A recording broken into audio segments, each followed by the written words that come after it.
John was sitting down where he always did on the edge of a concrete jetty.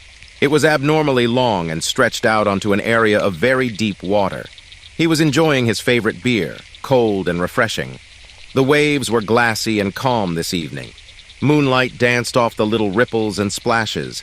The fresh sea air was salty, and it filled John's lungs. This is life, he thought. He was the only one on this concrete jetty, as other locals were too scared to come and fish here. They were terrified by the stories of fishermen going missing on this very jetty. They were all crazy, he thought. They were caught up in ghost stories and superstition. He would sometimes bring up the tales at the local bar and would watch other drunk fishermen with great joy as they would spin unbelievable stories about why people would go missing.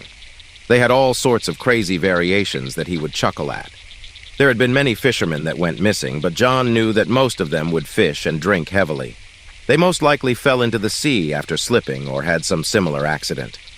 He then recalled a story of a fisherman who caught a fish so big he was pulled from the jetty to a watery death.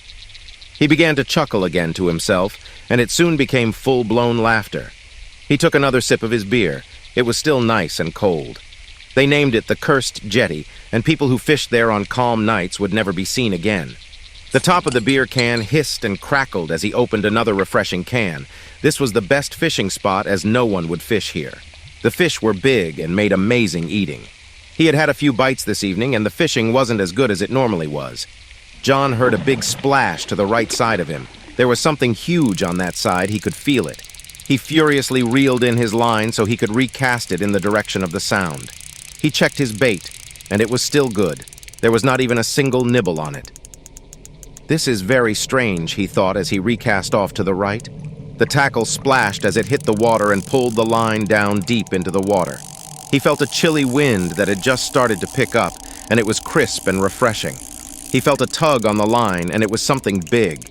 He waited for another tug, but there was nothing. He reeled it in. The bait was all gone. He carefully placed more bait on the hook, making sure to get it just right so that it would not be so easily removed. He cast out again, and just as soon as his bait hit the water, another bite. It was heavy. He set the hook in with a jerk. This fish was very different from what he had caught before. It felt heavy, and then very light, as if it were swimming towards him, and then away from him. He fought, trying to bring the fish up from the depths. This was not an easy task. Finally, he saw the fish break the surface below him. It was big. It felt like the line was snagged on something, so he grabbed his net and knife. Holding the line steady, he went down the step to the water. He got closer, and he saw the odd fish. It was very round, and the eyes were peculiar, like they were painted onto something.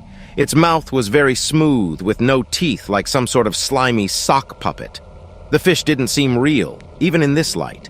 He got even closer to see if he could net the grotesque creature. He placed his net and knife down onto the jetty behind him because the fish started fighting again, and he was losing his hold on the rod. There was something beneath it, very big and dark, and he couldn't quite see. He went in closer. He gasped in horror. There was something big below him in the water. He saw the huge dagger-like teeth, the outline of a giant mouth, but it was too late. The enormous jaws shot out, and he was surrounded by the teeth like a cage. He struggled, but it was no use. He was trapped. He realized that the fish was swimming down back into the depths of the sea. All he could do was accept his fate. John was another fisherman claimed by the sea, and the locals made up crazy stories of what had happened to him. They made up stories of creatures, mermaids, and ghosts, but none of them were close to what had really happened. The locals would stay away from the jetty, but the lure of great fishing would bring someone back to the spot soon. We hope that scared you a little. Remember to subscribe, and check out Creepy Midnight Stories for more.